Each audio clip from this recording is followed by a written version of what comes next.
Hello and welcome to another Wilhelm Steinitz video. If you're not familiar with Wilhelm Steinitz, he was the first the first official world chess champion. He became world champion in 1886 and held the title for around 8 years. So Emanuel Lasker took the title from him in, let's see, 1894.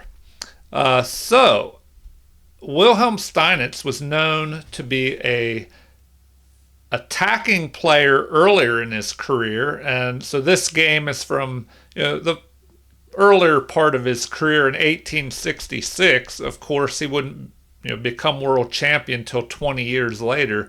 But later in his career, he became much more positional, and I'll show some of those games in the future. But for this one, we have Henry Bird, a famous chess master with the white pieces, playing against Wilhelm Steinitz with black here. And this was played in London, England in 1866. And the game begins with f4 here, the Bird's opening. So Bird is playing his opening here, and we're going to see what happens in this game. Now, this is the Fromm's Gambit, where you push forward here, immediately attacking the pawn. So, as I mentioned, Steinitz was more of an attacking player earlier in his career. Later, he became much more of a positional player. And in this game, the Fromm's Gambit, white goes ahead a pawn. Black attacks the pawn again. So white captures. Apparently, computer recommends what? Knight to f3 here. But after capture, white is ahead. Even though white is ahead by a pawn, and after this recapture, now the only move that will keep white ahead is knight to f3. And it's kind of interesting how white is ahead by one pawn, but he's less than half a pawn ahead, or the equivalent of that, according to the computer. So it's interesting how the computer that can see, all the moves, or calculate, I shouldn't say all the moves, but calculate much deeper, it gives white a smaller advantage than you would think. Now, what has black achieved here? What has he accomplished? Well, he brings his pieces out a little bit faster. So he's, in a gambit, you give up a pawn to try and gain some advantage in return, whether it's an attack or piece development, quicker piece development. So here, it looks like G3 is recommended by the computer. What else? E3. But we have a inaccuracy. D4 is played. Which you might think, well, is that a bad move? Because you're taking control of the center, pushing a central pawn. But let's see what happens here. The pawn is immediately attacked, and the computer doesn't care much for that either. Apparently, bishop to g5 would be a good move, g3 or c3 for white. And bishop to g5 is played, pinning the knight to the queen here. So now the game gets a little crazy. We see, if you look here, there's a lot of a few misses, a lot of inaccuracies, and some mistakes. So the game continues with bishop to g5, a mistake by Steinitz, according to the computer. But this does attack a knight, develop a piece, and now we have this pawn pushing forward to help fortify the central pawn. A missed opportunity. Apparently c3 would be a little bit better. So now the queen is developed, and Lasker returns the favor by missing an opportunity. The computer prefers h6 here, which would immediately put the question to this bishop forcing the bishop to either capture or retreat. But in the game, we have the queen developing, and now black is ready to castle queenside. So after capture and recapture, now we have a half-open G file here. So if white castles to the king side, there's an avenue for attack. So let's see what happens. White develops the bishop, pinning it to the queen, and also white is ready to castle. But would white really want to castle here with this half-open file? Let's see. Steinitz castles queenside. So now, if we look at the position, Steinitz has all of his pieces except for this rook here developed, and that rook could probably line up here and aim down towards the king side.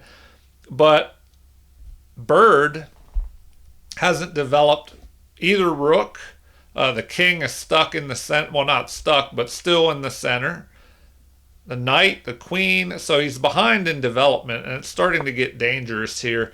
So he probably should not be pushing pawns.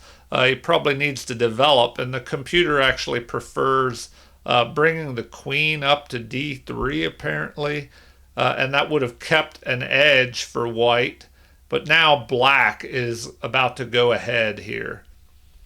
So, this move, it looks like the knight is trapped here, perhaps. Pinned to the queen.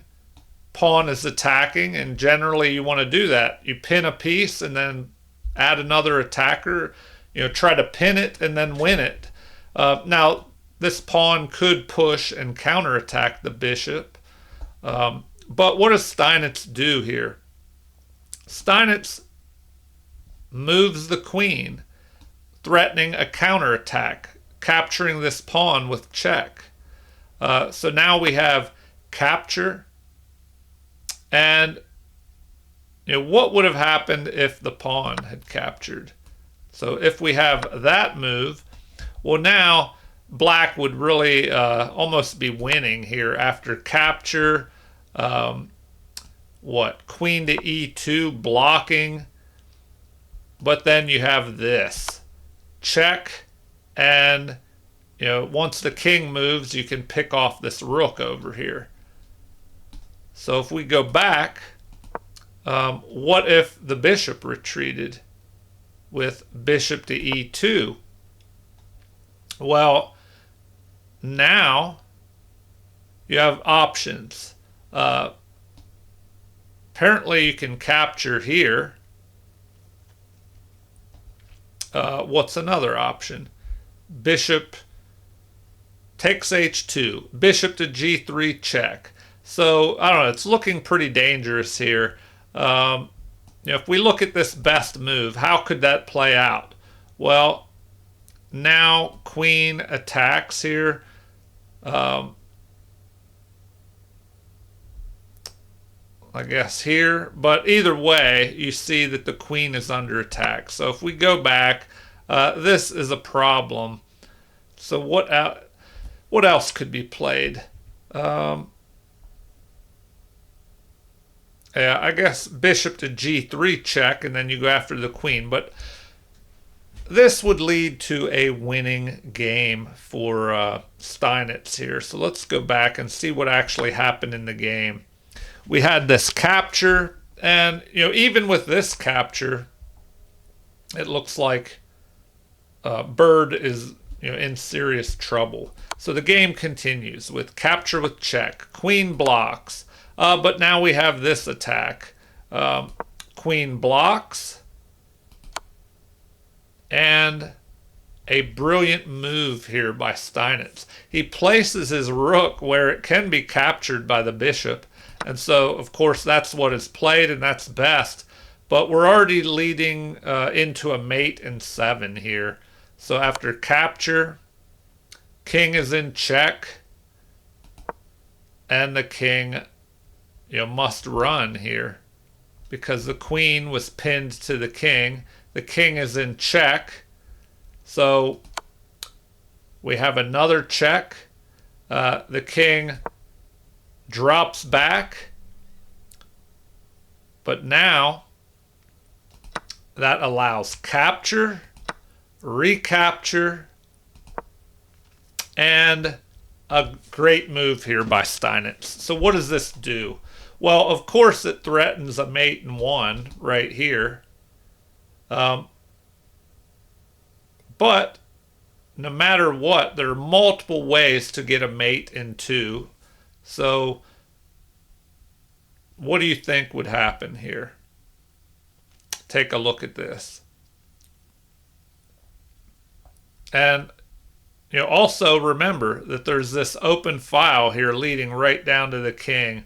So it's looking pretty bad. In the game, it continued with this move.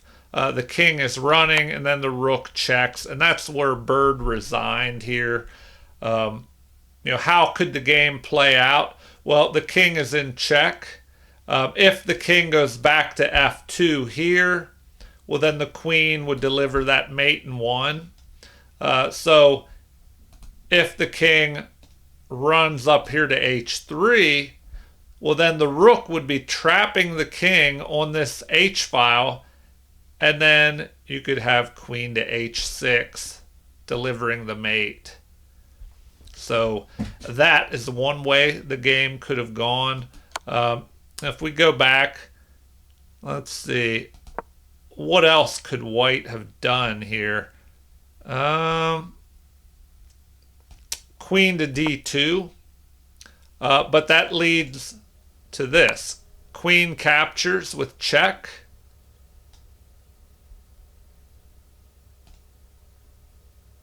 Queen does what? Blocks, and then it leads to a mate. So is there any other option? No, because the rook is covering that. The bishop is preventing the escape along with the queen here. So that's the only option. Block, and then it would be a mate here with queen capturing. So interesting game there by Wilhelm Steinitz earlier in his career. Let me take a look at this. So this is where the game ended, I believe. Let's see, king up to g2, and then that check, and we had a resignation. So let's see what the accuracy rating was.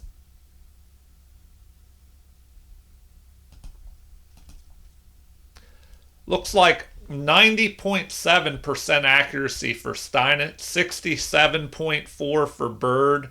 So Steinitz did have that brilliant move and two great moves. And it looks like, now this is interesting. Henry Bird, who is a chess master, only played at a 1600 level versus 2450 by his opponent Steinitz.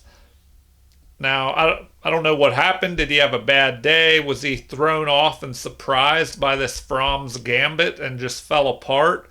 It looks like both players had two inaccuracies, but Bird had three mistakes and Steinitz only had one, and they both had a miss. But that's a huge difference for a chess master to play at a 1600 level. That just shows you that even good players have their bad days, and especially if they're caught off guard. So maybe this Fromm's gambit caught Henry Bird off guard, and he just kind of fell apart. Okay, well, that is how Steinitz caged Bird, or caged the Bird opening, however you want to say it. Some mistakes and inaccuracies, but overall, Steinitz was a powerful player, and especially for beginners out there, if you're wanting to improve, you could do well by looking over some Steinitz games. And other players from back in the 1800s, their games are a little more easy to understand than today's modern chess masters that use powerful computers to help them figure out different variations. And sometimes the modern games are a lot more complicated and harder to understand. Okay, well, feel free to leave comments. As always, I enjoy hearing from viewers and subscribers. Like and subscribe to support the channel if you haven't already. Thank you for watching and have a super chess day.